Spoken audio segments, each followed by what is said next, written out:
x into x minus 7 is equals to 0. This is already solved for you. You don't have to do much.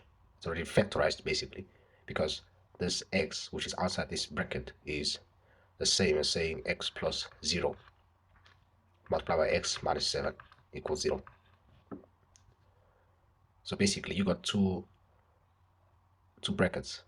So x is 0, or x minus 7 equals 0. X is 7. One question will be x squared minus 6x plus 2 is equal to 0. So if you check the instruction, it says correct to 2 decimal places. Now that's a clue or an indirect instruction to use what you call the quadratic formula, which looks something like this. X is equals to minus b plus minus b square root b squared minus 4ac all over 2a. Now the reason you'll have legality to use this formula is if and only if you have your initial equation in standard form. That means everything equated to 0 and in the form ax squared plus bx plus c.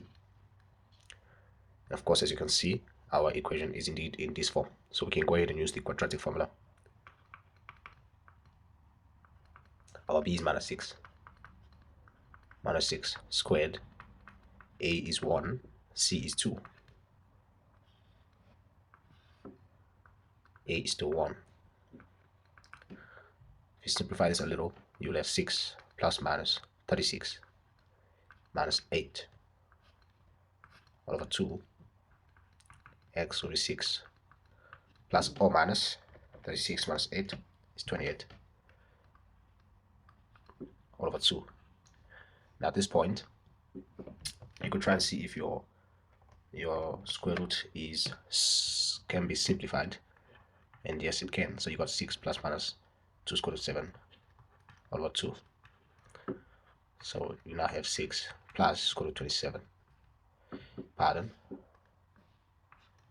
6 plus 2 square root 7 over 2, or x equals 6 minus 2 square root 7 over 2. Now go ahead and punch that into your calculator.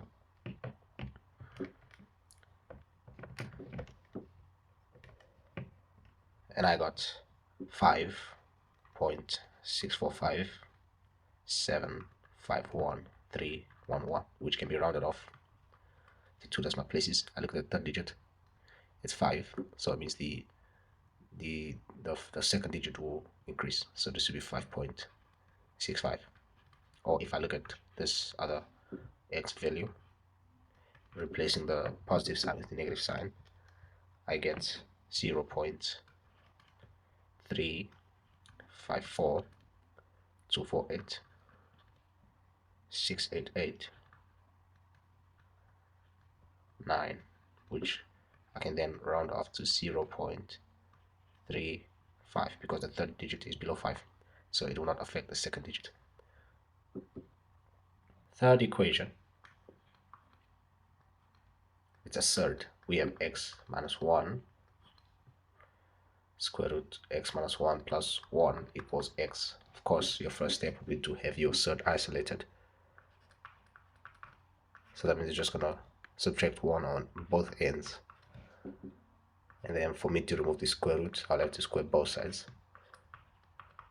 What you do on the left, you do also on the right. So I got x minus 1 equals x squared minus 2x plus 1. So x squared minus 2x. Again, I just subtract x on both sides and add 1 on both sides to make the left hand side 0. So that's going to be minus x plus 1 plus 1. X squared minus 3x plus 2. And I can then factorize that. My two factors are x and x, 2 and 1, minus and minus. Minus 2 minus 1 is minus 3, minus 2 times minus 1 is positive 2.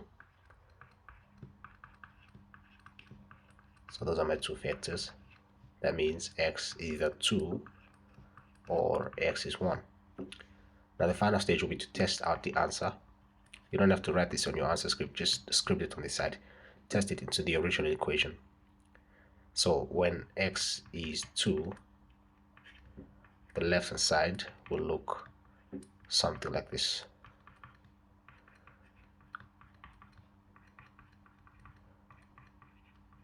Now that's the left hand side, and the right hand side is x, but your x is actually 2. So both your left and right are equal. That means x equals 2 is one of the correct answers. Now you can do the same, testing out the other x value and see what you get.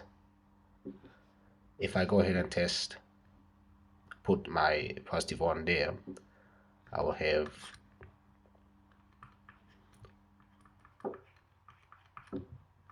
that's my left hand side. Square root of 0 plus 1. 0 plus 1 is just 1. And of course the right hand side is also x, but my x value happens to be 1. Again, the left hand side equals right hand side. That means x is also 1. Now that's not always the case, but you do need to confirm your answer. Fourth question, 1.1.4, got 3 to the power x plus 3 minus 3 to the power x plus 2. That's equated to 486. Of course, laws of exponents on the left hand side, we're gonna have to break these terms apart. So 3 to the power of x plus 3 is the equivalent of 3 to the power x multiplied by 3 cubed minus the same can be done with this guy. So 3 power x by 3 squared, and that's equated to 486. You look on the left hand side and you actually have a common factor of 3x on both terms, because 3x appears twice on both terms. So we got 3 power x into 1 times 3 cubed minus 1 times 3 squared. 3 power x, 3 power cubed is 27 minus 3 squared, which is 9, 486. 3 to the power x, 27 minus 9 is actually 18.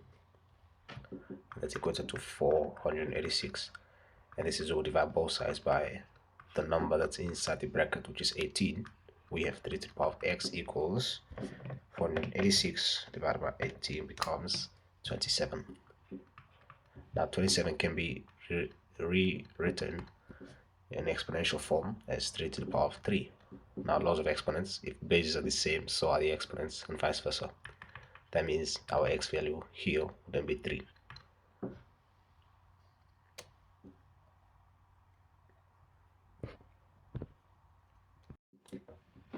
Question 1.2.1. Initially, we were given that f of x, our function, is a parabolic function of x squared plus 3x minus 4. The first question demands that we solve for x if f of x is equated to 0. So that's like looking for your roots, also known as your x-intercepts.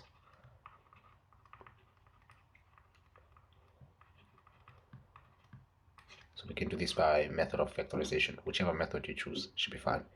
You can just also go ahead and just plug and play using the quadratic formula, but I'm gonna factorize. Equal to 0, 4 and 1, plus and minus, because 4 minus 1 is 3 and 4 times negative 1 is negative 4. So x plus 4 will be 0, x minus 1 will be 0. So x will be minus 4 or x will be 1.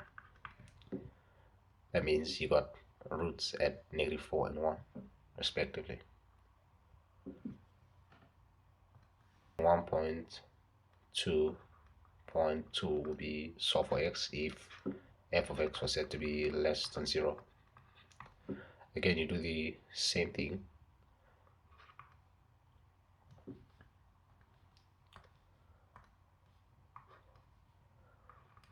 X squared plus 3x minus 4 less than 0. Less than 0. 4 and 1 plus and minus. x plus 4 is less than 0, x minus 1 is less than 0. So x is less than negative 4, x is less than positive 1. Now from my experience, I've learned that the smaller term actually changes signs. So in this case, negative 4 would change from less than negative 4 becomes greater than negative 4. The solution can be rewritten as x is, or 4 is less, negative 4 is less than x, and x is less than positive 1. That simply means that x is between negative 4 and 1. 1.2.3. So determine the values of x for which f prime of x is greater or equal to 0. Now that's the first derivative, as you all know. If f of x is given as x squared plus 3x minus 4, to find the derivative, we use the standard form knx power n minus 1 for every term in the given function. K represents the coefficient, n is the exponent, x is our variable, and so does n repeat itself again. So for the first question, our coefficient is 1, our n is 2, exponent, variable is x, exponent 2 minus 1. We do the same for this. It's 3 times 1, x power 1 minus 1. The derivative of any constant is 0. So this will look something like this. It's going to be 2x power 1 plus 3x power 0 minus 0. So f prime of x becomes 2x plus 3, anything to the power of 0 is 1. So that's 2x plus 3. Now, not forgetting the question, we were asked to find x for where this guy has to be greater or equal to 0. So 2x plus 3, the first derivative is greater or equal to 0. Of course, we're just going to subtract 3 on both ends. So x will be greater or equal to 8 minus 3 out of 2, which is negative 1.5. Question 1.3. We are required to solve x and y simultaneously. So initially we're told that x is 2y and x squared minus 5x, y is equal to minus 24. This example is pretty easy because we could simply copy and paste.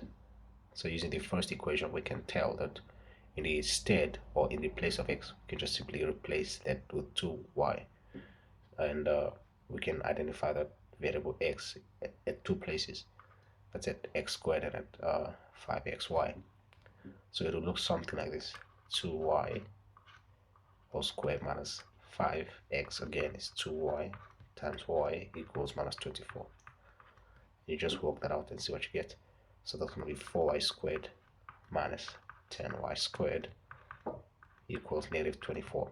Common factor, minus 6y squared equals minus 24. Divide both sides by the coefficient, minus 6. Pardon.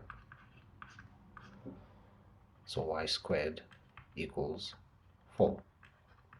Y squared plus 4 is equal to 0. Y plus 2, y minus 2, difference of 2 squares. That means x will be plus or minus 2. I can go back and substitute these values into the initial formula where x was given as 2y. So 2 into 2, 4. X 2 into minus 2 be minus 4. And that's how you solve for x and y simultaneously. The solution will therefore be x equals plus or minus 4. Alternatively, y will be plus or minus 2.